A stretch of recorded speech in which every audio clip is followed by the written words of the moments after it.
রান্না বান্না আমি ভোর ভোর উঠে করে নিয়েছি বন্ধুরা। এক জায়গায় যাবো। সকাল সকাল কি রান্না করেছি, এখানে ভাত, আলু সিদ্ধ, এখানে আছে বেগুন ভাজা। এই বেগুন ভাজাটা বসিয়ে দিয়ে আমি জলটা ভরছিলাম, পুড়েও গেছে 2-3 পিস।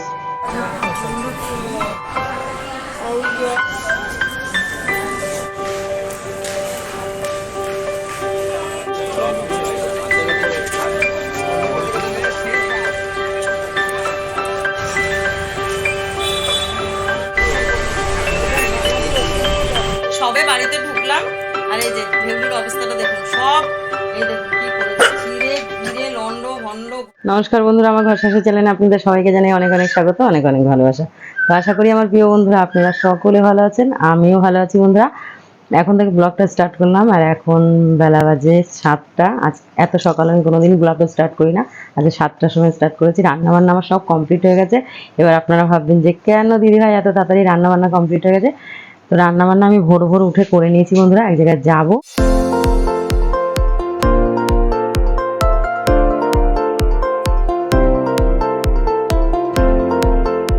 সারাদিন পাশে থাকুন আর ভিডিওটা দেখতে থাকুন। আশা করি আপনাদের খুব ভালো লাগবে, খুবই দরকার। এক জায়গায় যাবো ওই জন্য, ওই জন্য ফটাফট উঠে রান্নাবান্না সমস্ত কিছু করে নিয়েছি। কাজ বাজে অনেকটা হয়ে গেছে আমার বন্ধুরা। তো যা বাদ বাকি কাজ আছে, ভেগলুকে খাওয়ানো আছে, আমার চাঙ্কুকে মাছ সিদ্ধ করে খেতেও দিয়ে দিয়েছি, সমস্ত কিছু হয়ে গেছে। আর এই দেখুন বাইরের ওয়েদারটা, খুবই শান্ত একটা পরিবেশ। ভোরের এই পরিবেশটা এত ভালো লাগে, মানে এমনিতেই ভোরের হাওয়াটা মুক্ত হাওয়া। আমি খানিকটা আজকে নিলাম, আগে হাঁটতে যেতাম, এখন আর যাইটাই না। তো চলুন ভিডিওটা দেখতে। তো বন্ধুরা দেখুন আমি সকাল সকাল কি রান্না করেছি, এখানে ভাত, আলু সিদ্ধ, আর এখানে গরম ভাতের থেকে নিয়ে আমার চাঙ্কুকে দিয়ে দিয়েছি। আর এই যে আমার ভেবলিশনের ভাত ঠান্ডা হচ্ছে, এখন খাওয়াবো। আর এখানে আছে বেগুন ভাজা, এই বেগুন ভাজাটা বসিয়ে দিয়ে আমি জলটা ভরছিলাম, পুড়েও গেছে 2-3 পিস। আর এখানে আছে কুমড়ো আলু টমেটো দিয়ে একটা তরকারি। এই হচ্ছে আজকের মেনু বন্ধুরা। আর বেশি কিছু সকাল সকাল করতে পারলাম না, আমার চাঙ্কুর জন্য তো মাছ সিদ্ধ আছেই, অসুবিধা নেই ওদের। যত যাই হোক না হোক, ওদের জন্য মাছ সিদ্ধ করতেই হবে, যত অসুবিধাই আমার থাক। আমি মনে করি যে যতই অসুবিধা থাক, আমরা হয়তো মাছ খেতে পারবো না, আমাদের ওষুধ চলছে বা কোনো কিছু কারণে, কিন্তু ওদের জন্য আমার করতে হবে। কেননা দেখুন অবলা প্রাণী তো, ওরা তো মাছ ছাড়া ভাত খেতে পারে না। এবার আমি যদি ওদের না দিই তাহলে কে দেবে বলুন? আর সব থেকে বড় কথা, পোষ্য পুষলে অতটা মানলে হয় না, ওরা না খেয়ে থাকলে তাতে হয়তো আরো বেশি পাপ হবে আমার। তো চলুন বন্ধুরা দেখতে থাকুন ভিডিওটা, পাশে কিন্তু থাকবেন, একদম স্কিপ করবেন না, পুরো ভিডিওটা দেখুন, খুব ভালো লাগবে আপনাদের। তো বন্ধুরা সকালবেলা তো আপনাদেরকে বললাম যে এক জায়গায় যাবো, তো চলে এসেছি মেডিকেল কলেজ হাসপাতালে। আর এখানে আজকে আমার ছেলের আলট্রাসোনোগ্রাফির ডেট আছে, সেই জন্য এখানে চলে এসেছি। আগের দিন ভৌতিক ঘটনা একটা আপনাদের সাথে শেয়ার করেছিলাম, আমার ছেলের সাথে ঘটেছিল, সেদিনই কিন্তু ডেট দিয়েছে। সেই ডেটে আজকে 22 তারিখ, সেখানে চলে এসেছে এখানে। তো এই ওজি করার জন্য লাইনে দাঁড়িয়ে আছি, প্রচুর লাইন বন্ধুরা, এখানে প্রচুর ভিড়। বিভিন্ন প্রান্তের থেকে মেডিকেল কলেজে মানুষের ডাক্তার দেখাতে আসে, এখানে ডাক্তারও খুব উন্নত, খুব ভালো পরিষেবা। তো আমি লাইনে দাঁড়িয়ে আছি, বাবানকে বললাম মোবাইলটা নিয়ে পাশে গিয়ে দাঁড়া, ও বিরক্ত হয়ে উঠছে, ওর শরীরটাও তো ভালো না, সেই কারণে। তো ইউএসজি করিয়ে ইচ্ছা আছে বন্ধুরা যে ইউএসজি হবে, ডাক্তার বলেছে ইউএসজি হবে, আর একটা কিডনির পরীক্ষা হবে। ইউএসজি যা করিয়ে নিয়ে তারপরে ডাক্তার দেখানোরও ইচ্ছা আছে, জানি না কতক্ষণে কি হবে। আপনারা দেখতে থাকুন ভিডিওটা, তাহলেই সব বুঝতে পার। তো বন্ধুরা অনেকক্ষণ অপেক্ষার পরে ছেলে আপাতত ভিতরে ঢুকেছে, ডেকে নিয়েছে ইউএসজির জন্য। আর আমাদের দাঁড়িয়ে দাঁড়িয়ে পায়ে ব্যথা করছিল বলে আমরা এখানে একটা ব্যাগ পেতে কোনো রকমের বসেছি। প্রচুর পায়ে ব্যথা করছে, কোমরেও যন্ত্রণা করছে বন্ধুরা। আর এখানে দেখুন অনেক পেশেন্টও এখন দাঁড়িয়ে আছে, কি করবে, কিছু করার নেই। কারণ এই রিপোর্টটা বাইরে থেকে করাতে গেলে প্রচুর টাকা লাগে, এখান থেকে কিন্তু বিনা পয়সা একদম হয়ে যায়। সেই জন্যই সবাই এখানে অধীর আগ্রহে লাইন দিয়ে তারপরে এই রিপোর্টটা করে। তো বন্ধুরা আপনারাও যদি চান মেডিকেল কলেজে আসবেন, আসতে পারেন, কোনো অসুবিধা নেই, এখানে পরিষেবা খুব ভালো। আর আমরা কিন্তু দুজন এখানে বসে আছি, আপনাদের দাদাভাই বলছে যে এখানে বসে আছি, তোমাকে দেখে এমন মনে হচ্ছে তোমার সামনে একটা বাটি দেবো। নাম দাও, কেউ পয়সা দেবে না, তুমি যদি দাও তাহলেই হবে।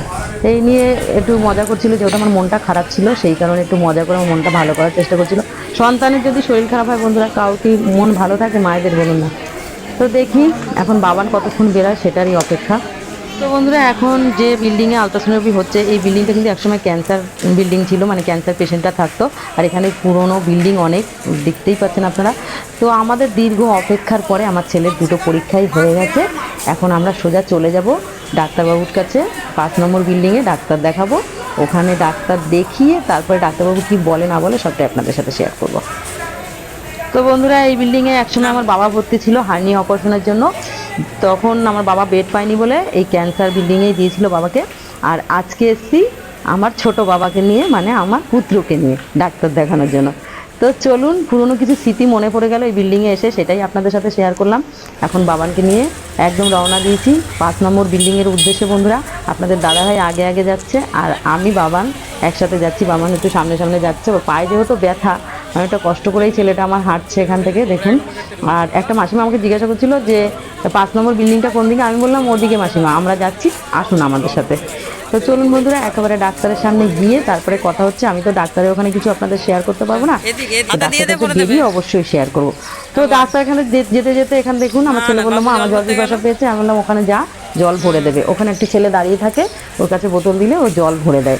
আমি আবার এখানে দাঁড়িয়ে এই সামনের ভিউটা একটু তুলে নিলাম। এই দেখুন, এই হসপিটালটা কিন্তু বন্ধুরা অনেক পুরনো মেডিকেল কলেজ হাসপাতাল, আমরা সবাই জানি যে অনেক পুরনো একটি হসপিটাল কলকাতা শহরের বুকে। তো এই হসপিটালের অনেক ইতিহাস অনেকে আপনারা হয়তো জানেন বা অনেকে জানেন না। তো আপনাদের সাথে এর পরবর্তীতে ভিডিওতে অবশ্যই শেয়ার করব আর একটি ভৌতিক ঘটনা। আর আমার ছেলে জল ভরে আসলে আমি সোজা চলে যাব। এই দাদাটা দেখছিল আমি এখানে ভিডিও করছি, ভাবছে কী হচ্ছে, সেই কারণে আমি ভাবলাম এমনভাবে কথা বলছি যেন আমার বোনের সাথে কথা বলছি বন্ধুরা। তো এখানে বাবানও চলে এসেছে বন্ধুরা, আর আমরা এখন পুরো ডাক্তারের বিল্ডিংয়ের দিকে চলে যাবো। আপনাদের দাদাভাই আমাকে জিজ্ঞাসা করছিল যে এত দেরি হলো কেন, আনলাম বাবান একটু জল খাচ্ছিল সেই কারণে। বাবান বলছিল মা 5 নম্বর বিল্ডিংটা কোন দিকে, আমি বললাম চল ওদিকে দেখতে পাবি। আমার বোনকে নিয়ে ওই হসপিটালে একবার এসেছিলাম, তাই বাবানকে একটু দেখাচ্ছিলাম যে ওই হসপিটালে আমার মাসিকে পরীক্ষা নিরীক্ষা হয়েছিল। তো আমার ছেলে বলছে হাঁটতে হাঁটতেই তো মা দিন কেটে যাচ্ছে, কোথা থেকে কোথায় যাচ্ছে নিয়ে কে জানে। তো যাই হোক, ফাইনালি 5 নম্বর বিল্ডিং দেখা যাচ্ছে বন্ধুরা। আর আমরা কিন্তু ওই যে দেখছেন লাল বিল্ডিংটা, ওই দোতলাটায় আমরা দাঁড়িয়েছিলাম ইউএসজির জন্য লাইন দিয়ে। তো এখান থেকে বেরিয়ে এইদিকে ঘুরে ওই যে সাদা বিল্ডিংটা, ওইটা হচ্ছে 5 নম্বর বিল্ডিং। তো একদম 5 নম্বর বিল্ডিং এখানে চলে এসেছি। তো বন্ধুরা, ডাক্তার দেখানো কমপ্লিট আর এখানে চলে এসেছি ওষুধের জন্য। আপনাদের দাদাভাই গেছে ওষুধ আনতে, আমি আর বাবান এখানে একটু বসে নিলাম। চারিদিকে লাইন দিতে দিতে তো কোমর পা দুটোরই অবস্থা খুব খারাপ। তো বাবানকে আমি বলছিলাম যে বাবান ডাল ভাজা ওইগুলো বিক্রি হচ্ছিলো খাবি, বাবান বলছে না আমি কিছু খাবো না, আমার কিছু ভালো লাগছে না। তা এইদিকে দেখুন বন্ধুরা, এই জায়গাটা হচ্ছে ন্যায্য মূল্যের ওষুধ, উপর দিকে দোকান আর নিচের দিকে কিন্তু এই আমরা এমার্জেন্সির সামনেই বসে আছি। আর এমার্জেন্সিতে কিন্তু এইখানে মানে ও খুব ক্রিটিক্যাল পেশেন্ট আসলে সঙ্গে সঙ্গে ভর্তি নিয়ে নেয়, কোনো অবহেলা নেই, কোনো গাফিলতি নেই, এইখানে কিছু এইসব পাবেন না বন্ধুরা, খুবই ভালো পরিষেবা। আর এই দেখতে পাচ্ছেন এমার্জেন্সির সামনেটা আমরা একদম বসে আছি, এখানে একটু ভিড়ভাড়টা একটু গাড়ি ঘোড়া থাকে যেহেতু এমার্জেন্সির সামনে এটা। আর এই দেখুন ন্যায্য মূল্যের ওষুধের দোকান, এখানে এক জায়গায় বাংলায় লেখা, এক জায়গায় ইংলিশে লেখা, এক জায়গায় হিন্দিতে লেখা, যাতে সবার বুঝতে সুবিধা হয় সেই কারণে। তো এখানে আপনাদের দাদাভাই ভিড়ের মধ্যে ফেসে গেছে, একদম প্রচুর ভিড় এই দোকানে। তো বন্ধুরা, দীর্ঘ অপেক্ষার পরে ওষুধ অলরেডি নিয়ে চলে এসেছে আপনাদের দাদাভাই। আর খিদেও প্রচুর পেয়ে গেছে বন্ধুরা, আর কিছু ভালো লাগছে না, এখন কিছু একটু খাবো। চলুন খাওয়া দাওয়া করে নিই। খাওয়া দাওয়া করে নিই, স্টেশনে এসে উঠে বসে পড়েছি ট্রেনে। আর এই দেখুন আমি খাওয়া দাওয়া করে নিয়ে মুখে পানও ধরে নিয়েছি, গালটা দেখলেই বুঝতে পারছেন। আর বাবান ওখানে জানলার সামনে বসে মোবাইল ঘাটছে, আর এখানে বসে নিস্তেজ হয়ে পড়েছি, সারাদিন এত জার্নি আর নিচ্ছে না বন্ধুরা। খাওয়া দাওয়া করে এখানে একটু ছেলের জন্য ফলও নিয়ে নিয়েছিলাম। তো বন্ধুরা এই যে দেখুন সবে বাড়িতে ঢুকলাম, আর এই যে ভেবলুর অবস্থাটা দেখুন, সব এই দেখুন কি করেছে, ছিঁড়ে ঘিরে লন্ড ভন্ড, ঘর দুয়ারের অবস্থা দেখুন, ঘর এখনো অন্ধকার, সবে বাড়িতে ঢুকলাম। ভেবলু শোনা কি হয়েছে, কি হয়েছে দেখুন তো, ওরে বাবা রে আমার ভেবলু শোনা খিদে, ওরে বাবা রে বাবা, খিদে পেয়েছে শোনা বাবা খিদে পেয়েছে, এদিকে আসো এদিকে আসো, এই যে এদিকে খিদে পেয়েছে খুব, ওরে বাবা না থাকলে কেমন করে দেখুন, সারাদিন দেখেনি তো আমার বাবা, তো ওরে বাবা রে। আচ্ছা আমি তো হাম্পি নেব। তো বন্ধুরা সবই তো দেখালাম, সারাদিন হসপিটালেই কেটে গেল আজকে। তো ছেলের আবার হচ্ছে গিয়ে এখনও পেচ্ছাপ খানিকটা জমে আছে পেটের মধ্যে, কিডনির কোনো ইসে আছে নাকি, পা ফুলে গেছিলো, সেই জন্য আবার ডাক্তারখানে গেছিলাম। তো ডাক্তার বলল যে কিডনিটা ঠিকই আছে, এখনও কোনো অসুবিধা নেই, কিন্তু পেটে যে পেচ্ছাপটা জমে আছে সেটা মেডিসিন দ্বারা বের করতে হবে। আর যদি মেডিসিন পাল্টে দিয়েছে, যদি সেটা না হয় তাহলে আজকে ওখানে পরীক্ষা করিয়ে আবার মেডিকেলেই ইউরোলজিস্ট দেখিয়েছি, মানে যেহেতু মেডিকেলে পরীক্ষাটা হয়েছে সেই জন্য ওখানে ইউরোলজিস্ট দেখিয়েছি আজকে।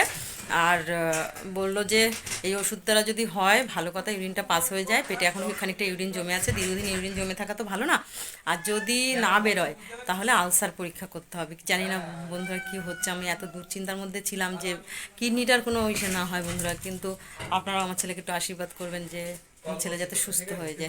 তো ঠিক আছে বন্ধুরা, আজকের ভিডিও আর বেশি বড় করছি না, এখানেই এন্ড করছি। সকলে ভালো থাকবেন, সুস্থ থাকবেন আর আমার পাশে থাকবেন। টাটা।